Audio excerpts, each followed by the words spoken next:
Bonjour à toutes et à tous. Merci d'être venus, aussi nombreux, malgré les petits soucis de logistique. Et je rapproche le micro. Je remercie l'équipe d'égalité et réconciliation pour leur efficacité, étant donné que l'arrêté préfectoral, donc m'interdisant de m'exprimer publiquement dans toute la région est tombé jeudi matin, donc avant-hier. Donc grâce à Dieu, en 24 heures, l'équipe a pu trouver cette salle de repli. Je m'exprimerai sur l'arrêté et l'interdiction dans un entretien que je ferai après la conférence. Donc je vais démarrer. Alors, j'avais prévu de faire... c'est bon? J'avais prévu donc de donner une conférence sur les BRICS, le partage du monde, États-Unis, BRICS et le partage du monde. La conférence était prévue depuis un petit moment. Entre-temps, il y a eu l'intervention, enfin, la guerre à Gaza, opposant l'occupant israélien et le Hamas. Et donc Israël qui bombarde, massacre la population de Gaza. Et j'ai voulu donc adapter mon propos à la situation actuelle et établir le lien entre, pas forcément la situation précise à Gaza, mais le soutien occidental apporté à Israël et la thématique du partage du monde, de l'opposition entre les États-Unis et les BRICS. Il y a un lien. Alors, cette conférence donc pourrait avoir pour thème, pour titre, le choc idéologique mondial ou le choc anthropologique mondial, parce que je pense qu'il s'agit de cela, ou au-delà de la surface des choses, l'opposition géopolitique, l'opposition territoriale, l'opposition économique. Toutes celles-ci sont des traductions de ce choc profond dont je vais vous parler.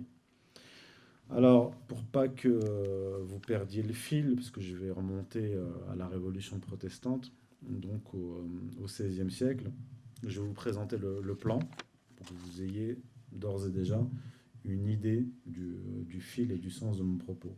La première partie, c'est aux origines de la crise occidentale, que je vais développer tout de suite.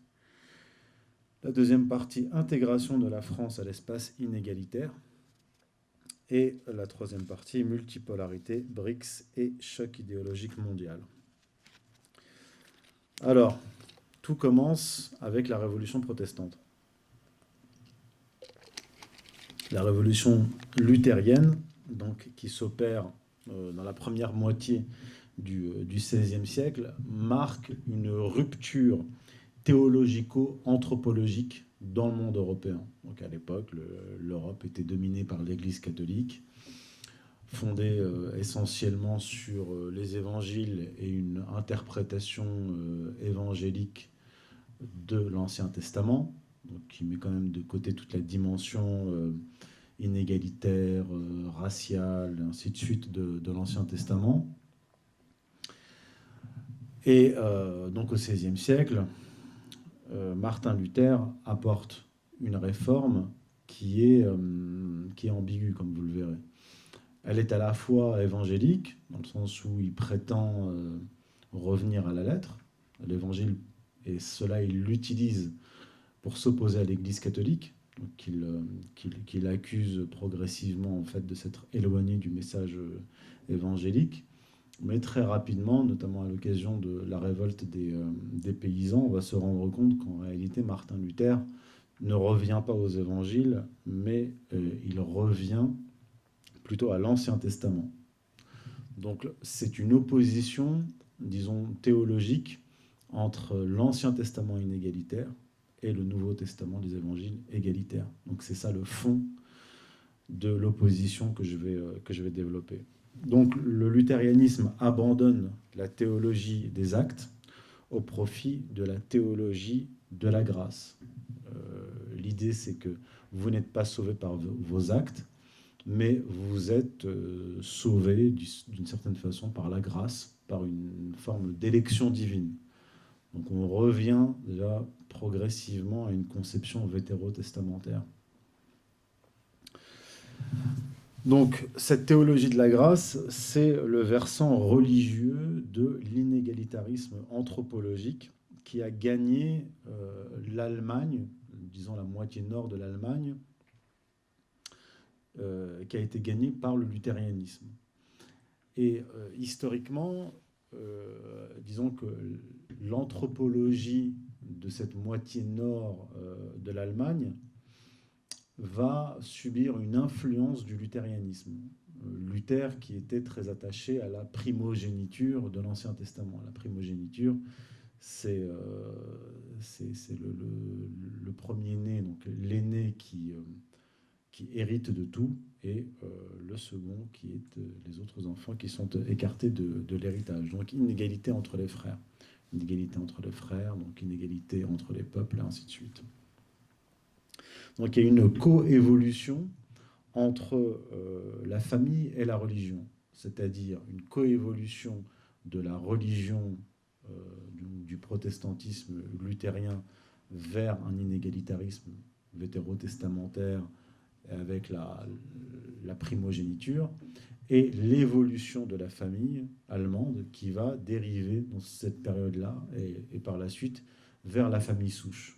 La famille souche, c'est primogéniture. Donc. Et donc, cette conception inégalitaire va avoir un impact anthropologique, et l'anthropologie va avoir un impact sur le système politique. Et vous allez avoir, dans les siècles qui vont suivre, une Allemagne de plus en plus inégalitaire dans ses conceptions. D'ailleurs, le nazisme, qui arrive après l'effondrement du protestantisme, est une forme, disons, laïcisée de la conception inégalitaire, une version virulente, inégalitaire du protestantisme, du luthérianisme. Donc en 1524, il y a un mouvement populaire qui démarre en Allemagne, donc dans la moitié sud, donc la moitié sud en gros avec la Rhénanie, région qui est restée relativement égalitaire, et donc hermétique au luthérianisme, et qui est restée catholique. Et donc la révolte des paysans démarre dans cette partie-là de l'Allemagne, et elle se fonde sur le message évangélique. C'est-à-dire que Martin Luther a ouvert la boîte de Pandore en prétendant revenir à l'évangile. Il a involontairement déclenché cette révolte, donc qui s'opposait aux inégalités, au servage, aux taxes, etc., se fondait sur le message égalitaire de l'évangile. Et donc lui, Martin Luther, va réagir à cette révolte, et il va se mettre du côté des notables, du côté des princes et du côté de la bourgeoisie. Donc en fait, même avant Calvin, la révolution luthérienne est une révolution religieuse inégalitaire et bourgeoise. Donc il va déclarer, à l'occasion de cette révolte des paysans, il déclare, Martin Luther, « Quiconque le peut, qu'il frappe, châtie, étrangle ou poignarde secrètement ou publiquement. Si étranges sont ces temps où un prince mérite plus le ciel en répandant le sang qu'un autre en priant. » Donc Luther va là utiliser un inégalitarisme, comme je vous l'ai dit, vétérotestamentaire, qui renvoie à l'Ancien Testament, contre l'Évangile. Et c'est une opposition, on va dire, territoriale, au niveau géographique, entre un nord inégalitaire, luthérianisé, et un sud demeuré catholique et égalitaire. Après Martin Luther vient Jean Calvin, qui est encore plus radical dans son inégalitarisme que Martin Luther, et qui donc accentuera très fortement l'inégalitarisme protestant en faisant un retour encore plus radical que Luther à la Bible hébraïque. La prédestination calviniste va finir par assumer un profil collectif, voire familial. Et Calvin va reprendre une conception qu'on a dans la Bible hébraïque, à savoir que les enfants sont sont punis pour les péchés de leurs parents et de leurs aïeux. C'est ce passage-là, donc Exode, chapitre 20, verset 5. Yahvé poursuit les crimes des pères sur les enfants jusqu'à la 3e et à la 4e génération. Ça, c'est l'Exode, c'est la Torah. Maintenant, je vais vous citer Jean Calvin qui reprend cette conception-là. Dieu non seulement punit les méchants et les contempteurs de sa majesté en leur personne propre, mais cette vengeance s'étend jusqu'aux enfants. Il est vrai que nous trouverons ceci étrange à notre sens, mais il a déjà été déclaré ci-dessus comme Dieu peut punir les enfants des méchants sans leur faire tort. Et pourquoi ?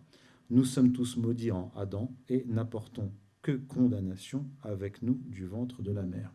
Fin de citation. Et donc, après Calvin, les calvinistes vont reprendre cette conception-là et cette idée d'élection, comme je vous l'ai dit, la grâce dans le luthérianisme puis le calvinisme est une version, disons, christianisée, enfin, apparence chrétienne, du concept de peuple élu du judaïsme. Donc, vous êtes sauvé parce que vous avez été élu. Donc, élection familiale, donc élection individuelle, puis élection familiale avec Calvin, et de l'élection familiale, on en arrive à l'élection raciale. C'est pas moi qui le dis, je vais vous citer Bernard Cotteret, qui est un des plus grands spécialistes de l'histoire du protestantisme, qui dit « De la grâce à la race, la prédestination a pu alimenter ultérieurement le discours eugéniste et raciste. » Écoutez bien, c'est très important pour la suite du développement. Sans que Calvin, soit en aucune façon responsable de cette dérive. Mais il est difficile de passer totalement sous silence l'utilisation détournée qui a pu être faite de la prédestination pour asseoir la suprématie de l'homme blanc protestant, en particulier dans le monde anglophone, ou encore en Afrique du Sud, dans l'élaboration de l'apartheid. Donc vous avez la dimension anthropologique, avec les travaux de Alan McFarlane et de son élève Emmanuel Todd, qui mettent en évidence qu'il y a un lien de corrélation entre la structure familiale et le système politique, c'est-à-dire que les peuples dont les structures familiales sont inégalitaires, donc famille souche, primogéniture chez les Allemands, ou alors chez les Anglais, c'est-à-dire famille nucléaire, donc libérale, mais inégalitaire, parce qu'il y a le testament, c'est-à-dire qu'on peut exclure du testament un ou plusieurs enfants, donc il y a inégalité entre les frères, alors que chez les Français, dans le bassin parisien élargi, pas dans toute la France, mais la partie centrale de la France, c'est un système nucléaire mais égalitaire, c'est-à-dire égalité dans le partage de l'héritage. Et donc les sociétés basées sur cette anthropologie inégalitaire, que ce soit germanique, allemande ou juive, vont produire des systèmes politiques, donc des idéologies inégalitaires. Donc Allemagne avec l'Allemagne nazie, mais le nazisme n'invente rien puisque l'inégalitarisme était déjà inclus dans le protestantisme, et le protestantisme n'invente rien puisque cet inégalitarisme est déjà dans l'Ancien Testament. Et là, je vais vous citer Emmanuel Todd dans son livre qui est paru en 1983, qui s'appelle « La troisième planète », où il dit, je le cite parce que là, ça peut être considéré comme de l'antisémitisme. Il est assez pathétique de constater, écrit Emmanuel Todd, que les systèmes familiaux allemands et juifs sont semblables dans leurs traits essentiels. Ces deux peuples sont remarquables par leur particularisme idéologique, qu'ils soient politiques ou religieux. Alors c'est pour ça que vous avez des penseurs, des philosophes ou des biblistes qui vont assimiler le judaïsme et le nazisme, comme par exemple Yeshayahu Leibovitz, qui était lui-même un juif, qui portait la kippa, un philosophe israélien, mais quand il parlait de l'institutionnalisation de la torture en Israël sur les Arabes, la population arabe, il parlait de judéo-nazisme. Et du côté du bibliste Jean Solaire va jusqu'à avancer que le nazisme trouve sa source dans le judaïsme. Alors donc exceptionnalisme, peuple élu, peuple race, donc supériorité par rapport à un autre peuple, et donc système d'apartheid, système d'épuration ethnique comme on le voit en ce moment à Gaza. Apartheid en Afrique du Sud avec des blancs protestants et extermination des Indiens par les anglo-saxons arrivés en Amérique qui se considèrent eux-mêmes comme le nouveau peuple hébreu, peuple élu, supérieur aux autres et donc à exterminer. Et vous remarquerez que les, les, les, les régions d'Amérique, d'Amérique du Sud, qui ont été occupées, colonisées, pas de façon angélique bien sûr, hein. Il y a eu, il y a eu une occupation brutale, mais les Indiens existent toujours dans les zones qui ont été dominées par des catholiques. Ça, je renvoie à la fameuse disputation, la controverse de Valladolid, qui donc une discussion théologique fin du XVe siècle sur l'humanité des Indiens. Et les calvinistes, de leur côté, vont considérer que les Indiens, certains calvinistes vont considérer que les Indiens d'Amérique sont une humanité pré-adamique, une humanité différente. En tout cas, une humanité qu'on peut exterminer. Donc on va retrouver chez ces sociétés-là, inégalitaires, l'adoption de religions inégalitaires, notamment de religions vétérotestamentaires, réadaptées, inégalitaires, avec les mêmes conceptions, supériorité raciale, exceptionnalisme et génocide, apartheid, génocide, épuration ethnique. Je vais vous citer un passage du Deutéronome, donc le 5e livre de la Torah, dont la teneur est génocidaire, mais ça continue ensuite avec le livre de Josué. Tout ça, je l'ai développé en détail dans 2 de mes livres, Occident Islam, tome 1, sur ces genèse messianique du sunnisme, et en Occident Islam, tome 2. Il est dit donc Deutéronome, chapitre 7, verset 16. Là, c'est Yahvé qui s'adresse au peuple hébreu qui va entrer en Terre Sainte. Il lui dit: tu anéantiras donc tous les peuples que te livre Yahvé, ton Dieu, sans laisser ton œil s'attendrir sur eux. Donc c'est pour ça que je vous dis qu'il y a des observateurs qui sont frappés par des similitudes entre... bon, c'est la réduction d'Hitlérum, on compare tout aujourd'hui au nazisme, mais on peut comparer le traitement des Palestiniens fait par les Israéliens au traitement des Indiens d'Amérique fait par les anglo-saxons, calvinistes, messianistes, en fait. Donc, pour conclure cette partie-là, je dirais que la carte géographique des structures familiales inégalitaires correspond parfaitement à celle de l'implantation des religions et des idéologies inégalitaires, judaïsme, luthérianisme, calvinisme, nazisme et autres idéologies inégalitaires, auxquelles correspondent la sphère germanique, l'anglosphère et Israël. Il y a donc une correspondance entre une anthropologie inégalitaire, religion et idéologie inégalitaire, et système politique inégalitaire.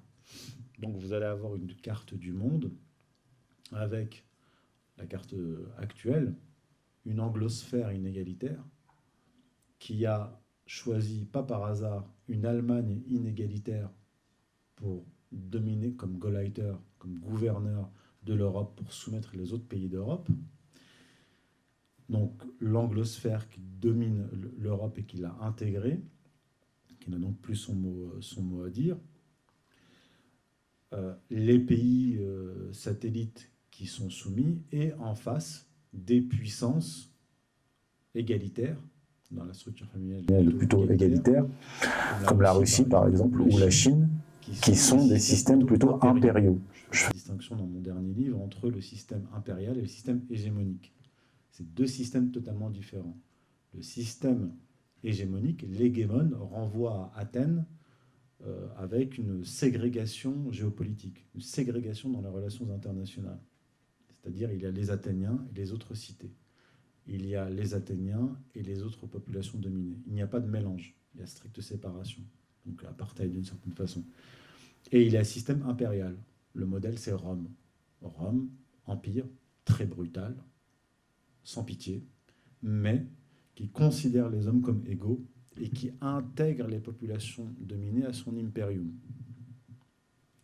C'est deux systèmes totalement différents. Donc si on prend le système russe, par exemple, aujourd'hui, dans l'histoire russe, système communautaire égalitaire, autoritaire égalitaire, le système chinois, pareil, autoritaire, égalitaire, ce sont des systèmes impériaux qui intègrent les populations dominées. Les systèmes hégémoniques n'intègrent pas les populations dominées. Bon, ils les exterminent, les soumettent ou pratiquent un apartheid. C'est l'Allemagne, quand elle a eu ses poussées de fièvre, c'était un hégémon. Les États-Unis, la Grande-Bretagne, hégémon, ne se mélangeait pas aux autres populations. Les États-Unis d'Amérique, hégémon. Il y a une différence entre les dominants et les dominés, même vis-à-vis des Européens. Donc ce n'est pas un système impérial, c'est un système hégémonique. Et vous avez donc, je vous dis, la Russie et la Chine. Donc au niveau des relations internationales, il y a disons, une conception totalement différente. Mais je vais y venir par la suite. Avant cela, une parenthèse importante par rapport à la France. Parce que la France, aujourd'hui, n'a plus de voix sur la scène internationale parce qu'elle a été intégrée au grand espace états-unien. Elle a été intégrée à l'espace inégalitaire des États-Unis. Alors que la France, comme je vous l'ai dit, c'est une puissance qui a été coloniale, qui est une puissance ambivalente, avec une base égalitaire, anthropologique égalitaire, mais un contour géographique, famille souche plutôt de type allemand. Donc il y a une dualité en France, en gros, entre un système égalitaire et un système inégalitaire. Mais le système familial inégalitaire français était tempéré par le catholicisme.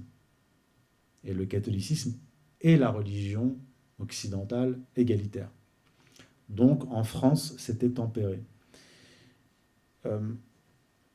À partir du moment où le catholicisme s'est effondré, même si le républicanisme est une forme de laïcisation du catholicisme d'une certaine façon, qui lui prend en fait sa dimension universelle, mais en prenant sa dimension universelle, en s'opposant au catholicisme, le républicanisme, la Révolution française puis le républicanisme, s'est opposé bien sûr au catholicisme, a travaillé à détruire le catholicisme et à massacrer les Français catholiques qui s'opposaient à cette révolution. Donc il y a quand même dans le républicanisme, qui est censé être universel, égalitaire, un inégalitarisme fondamental, qu'on va retrouver notamment durant l'épopée coloniale, avec les Jules Ferry qui vont parler de race supérieure, etc. Donc on peut dire d'une certaine façon que la Révolution française et le républicanisme, en détruisant le catholicisme, ont déchaîné les forces inégalitaires en France. Ça, je pense que c'est quelque chose d'important à retenir. La dernière phase de décatholicisation de la France, mais de la sphère catholique à l'échelle mondiale, ça a été Vatican II. Il y a eu des études de sociologues, d'historiens sur ce sujet-là, j'y reviendrai pas. Mais le Concile Vatican II, 1962-1965, a entamé la phase finale de décomposition du catholicisme, notamment en France. Donc, effondrement du catholicisme à partir des années 60, 1968, révolution libérale libertaire, avec Cohn-Bendit, révolution culturelle,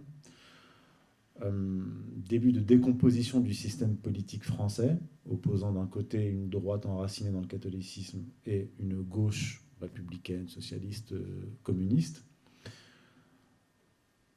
Cette structuration commence à s'effondrer dans les années 70-80, puisque le catholicisme s'effondre. 1983, le tournant de la rigueur, donc les socialistes arrivent au pouvoir en 81, et en 1983, ils opèrent un tournant libéral. Et à partir de là, à partir de ce tournant, c'est plutôt un inégalitarisme, un système économique judéo-protestant qui va s'implanter en France, peu à peu,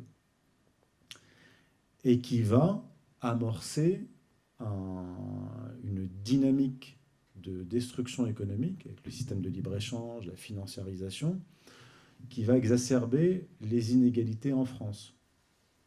Mais plus que les inégalités, une baisse de niveau de vie générale en France, de toutes les catégories jusqu'au cadre.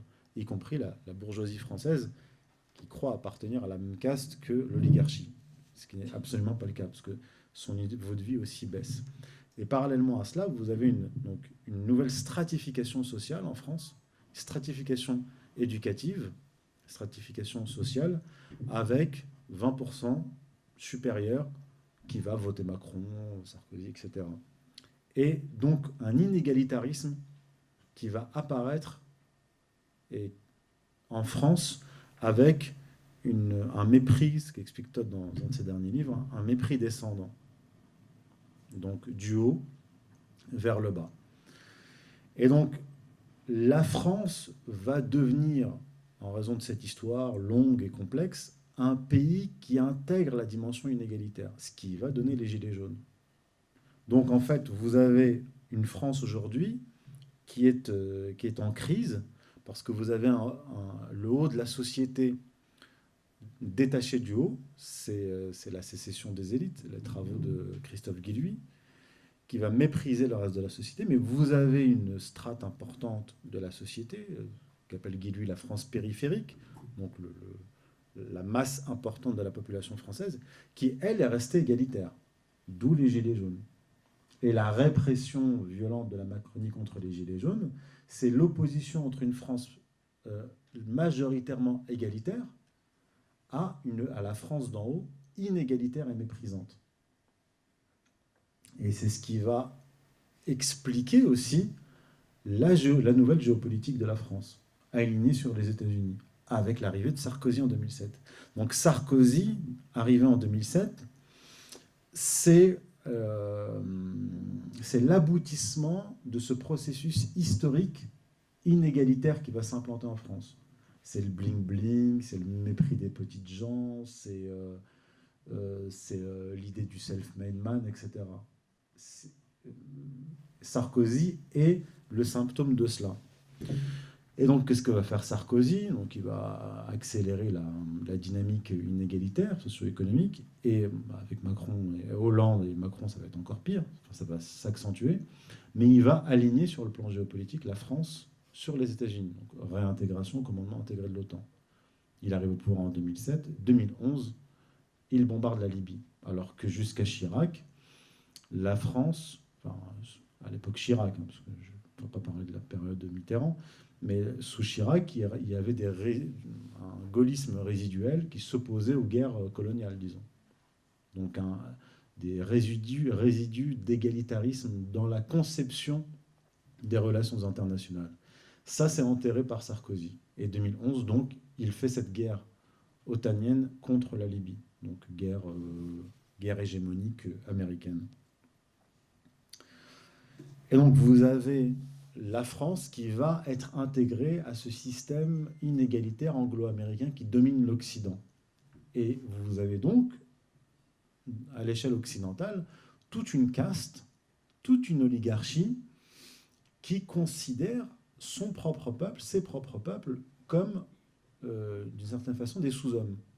Donc vous avez en fait un inégalitarisme théologique, un inégalitarisme social et un inégalitarisme racial. Des fois, les trois sont combinés. Et dans certains pays, comme là en France, c'est un inégalitarisme social. Et ce qui explique, d'ailleurs c'est pas un hasard, que Yuval Noah Harari, qui est devenu un intellectuel en vogue en Occident, enfin, chez les élites occidentales, qui est conseiller de Klaus Schwab, qui est le président du Forum économique mondial, Yuval Noah Harari est un intellectuel israélien, qui lui parle des dieux et des inutiles. Pour lui, les dieux, c'est l'élite, c'est la caste dirigeante occidentale et la couche, disons, supérieure rattachée à cette oligarchie. Et les inutiles, c'est le reste de la population, notamment les gilets jaunes. Donc vous avez, disons là, la boucle est bouclée.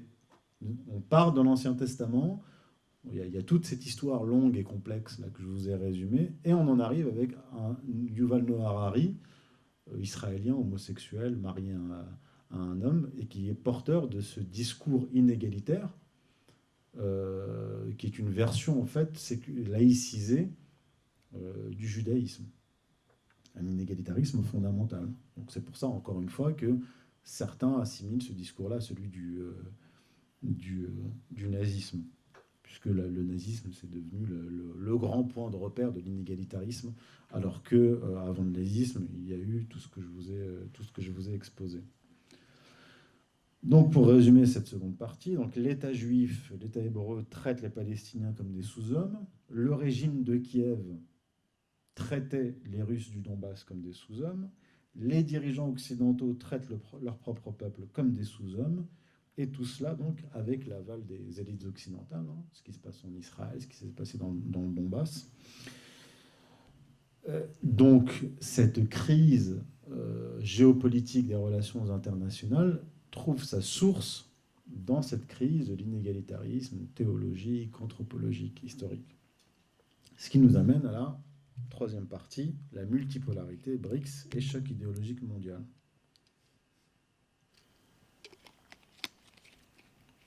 Alors, un peu d'histoire géopolitique, rapidement.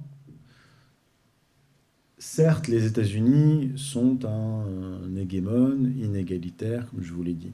Mais cet hégémone inégalitaire, durant toute la période d'existence de l'Union soviétique, sous la pression de l'Union soviétique et donc du communisme dont il était porteur, communisme égalitaire,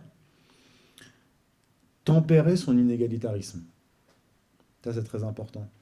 Il y a eu le New Deal, il y a eu une politique économique aux États-Unis et dans le monde occidental, capitaliste certes, mais dans ce capitalisme, il y avait en France un colbertisme, il y avait un protectionnisme dans le monde anglo-américain encore. Donc il y avait des tendances qui régulaient ce capitalisme.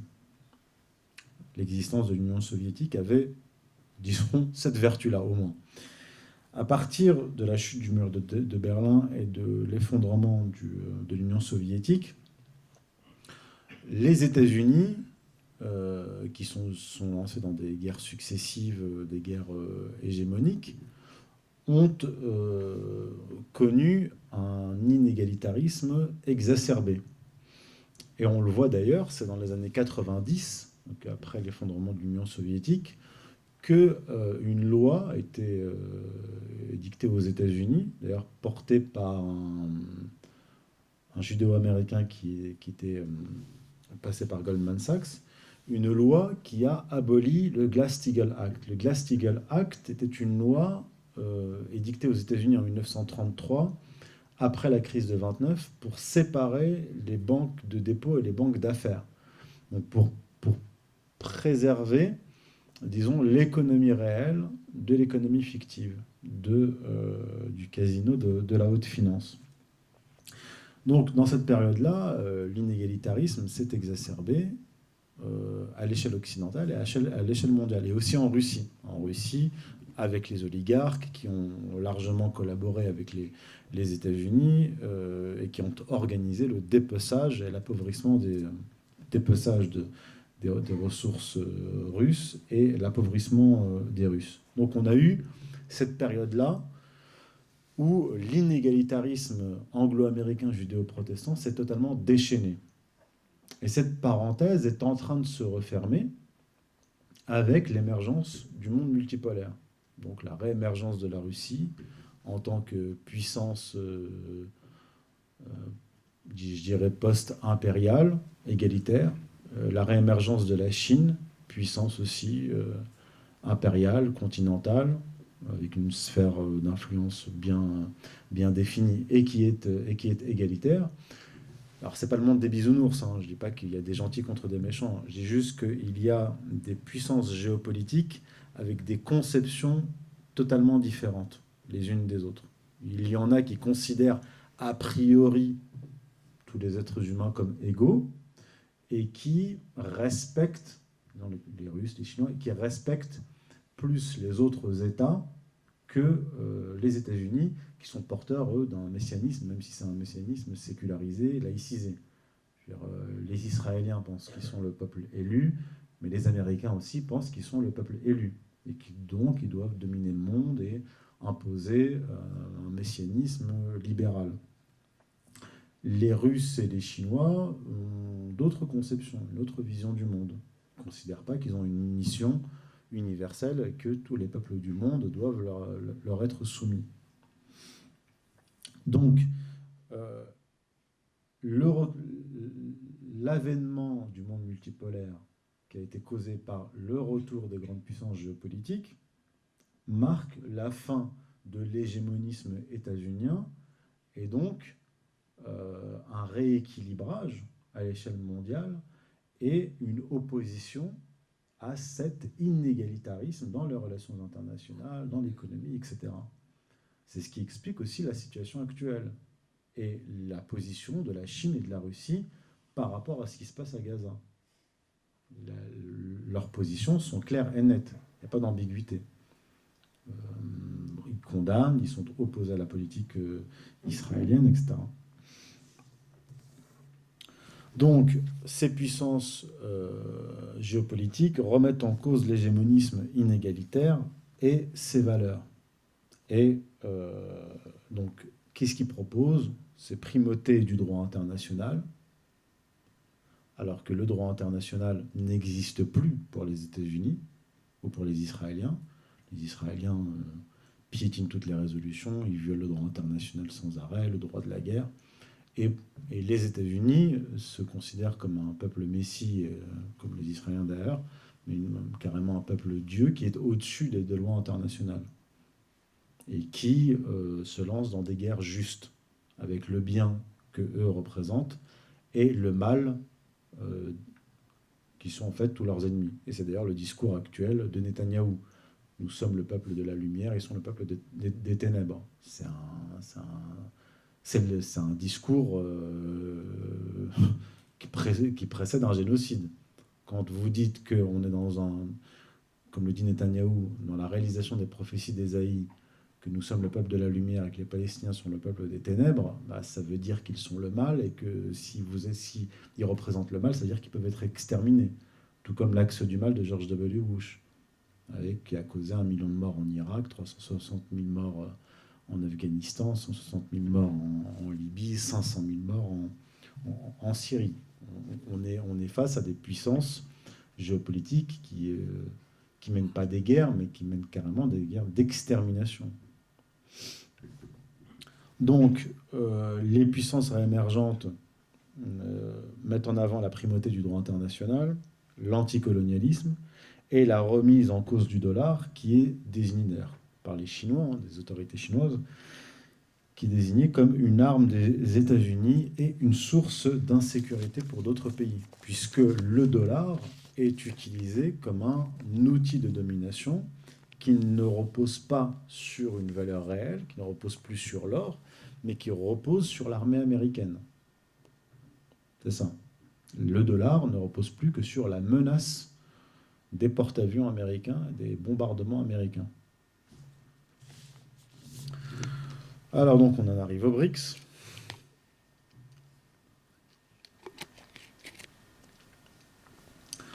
Par conséquent, les BRICS ne peuvent pas représenter une alternative symétrique à l'hégémon américain et au bloc occidental. Pour une raison simple, c'est que parmi les BRICS, il n'y a pas de puissance hégémonique. Et il n'y a pas de puissance impériale qui souhaite soumettre tous les autres membres des BRICS, le reste du monde. La Chine ne peut pas soumettre la Russie, l'Inde ne peut pas soumettre la Chine, ils ne veulent pas d'ailleurs. Les Chinois ne veulent pas intégrer l'Inde, comme l'Europe a été intégrée au grand espace états-unien. La Chine ne veut pas non plus intégrer la Russie. Les Russes ne veulent pas soumettre l'Afrique du Sud. Ils ne veulent pas soumettre le Brésil. Ce sont des puissances, des États relativement puissants qui s'organisent notamment sur le plan économique. Une sorte de système de solidarité pour s'opposer à l'hégémonisme, notamment économique, des Américains. Or, si vous voulez mettre en place un système hégémonique, il doit y avoir une puissance dominante et un centre de décision. Or, parmi les BRICS, il n'y a pas un centre de décision. Il y a différents centres de décision. C'est pour ça qu'ils mettent en avant le multilatéralisme. J'y reviens. Donc les intentions des BRICS, elles sont édictées dans la déclaration finale de Johannesburg. Donc c'était le dernier sommet des BRICS. Et la déclaration a pour titre « Les BRICS et l'Afrique, partenariat pour une croissance mutuellement accélérée, un développement durable et un multilatéralisme inclusif ». Donc, je vais vous citer leurs principaux engagements, puis je terminerai là-dessus. Alors, multilatéralisme, respect du droit international, réforme des Nations Unies, du Conseil de sécurité et de l'OMC, réforme des quotes-parts du FMI et des institutions de Bretton Woods, règlement pacifique des conflits et différends par le dialogue, respect des principes de la Charte des Nations Unies et amélioration de la gouvernance mondiale, soutien à la continuité et à la collaboration dans le cadre du G20, ainsi que l'inclusion de l'Union africaine en tant que membre du G20 lors du prochain sommet du G20 à New Delhi. Une plus grande représentation des marchés émergents et des pays en développement, protection et respect des droits de l'homme, des libertés fondamentales, de la démocratie et renforcement des échanges entre les peuples des BRICS, renforcement de la coopération et du développement agricole durable pour améliorer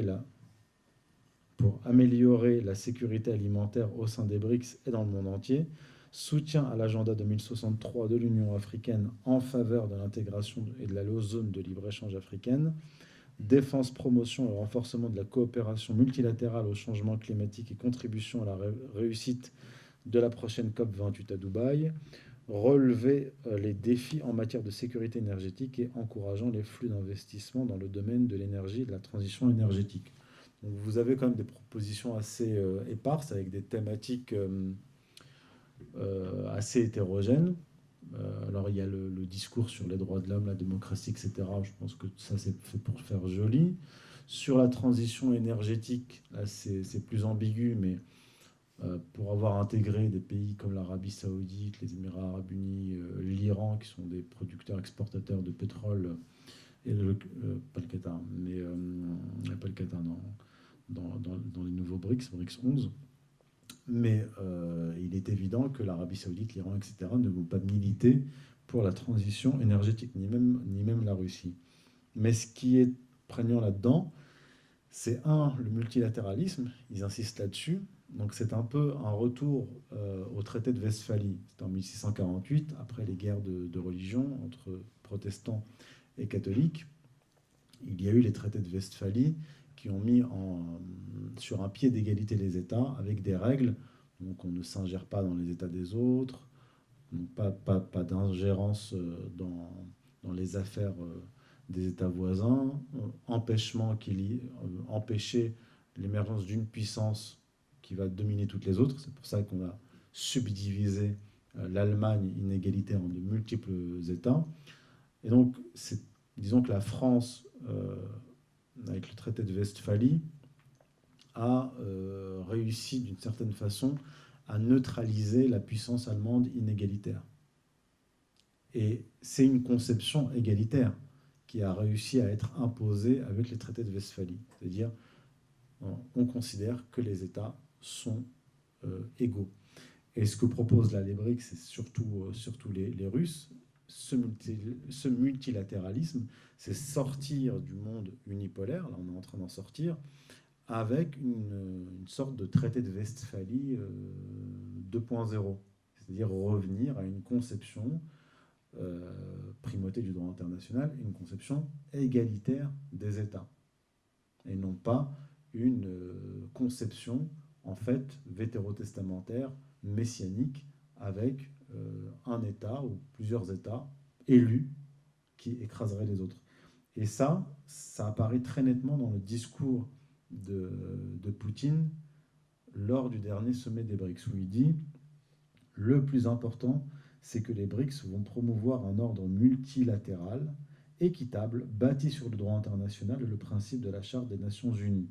Certains pays promeuvent leur propre hégémonie, leur exceptionnalité, leur propre politique et leur colonialisme et leur néocolonialisme. » Et il est indiqué que la Russie présidera les BRICS en 2024. Et sous sa présidence, le slogan des BRICS sera le renforcement du multilatéralisme pour plus de sécurité. Donc là, en fait, avec les BRICS et avec ces puissances réémergentes, on a véritablement, aujourd'hui, à l'échelle du monde, on le voit avec ce qui se passe notamment à Gaza et puis hier dans le Donbass, une opposition entre un bloc occidentaliste judéo-protestant très hiérarchisé, avec les élus et les esclaves, les élus, les Américains, les Israéliens, et puis les esclaves, les Européens, les Palestiniens, et, et en face, des puissances qui sont pour un traité de Westphalie 2.0, je dirais, et qui sont naturellement du côté des Palestiniens parce que le traitement israélien de la question palestinienne, épuration ethnique, racialisme, massacre de la population civile, c'est la traduction de l'hégémonisme que combattent en fait les Américains, enfin les Russes, les Chinois. Donc un ordre qu'ils rejettent. Et d'ailleurs, petite nuance dans les BRICS, l'État des BRICS, le membre des BRICS qui a apporté son soutien à Israël et pas aux Palestiniens, c'est l'Inde. L'Inde qui est sur une conception théologico-raciale avec un système de caste inégalitaire. Je terminerai là-dessus, on passe aux questions-réponses après la pause.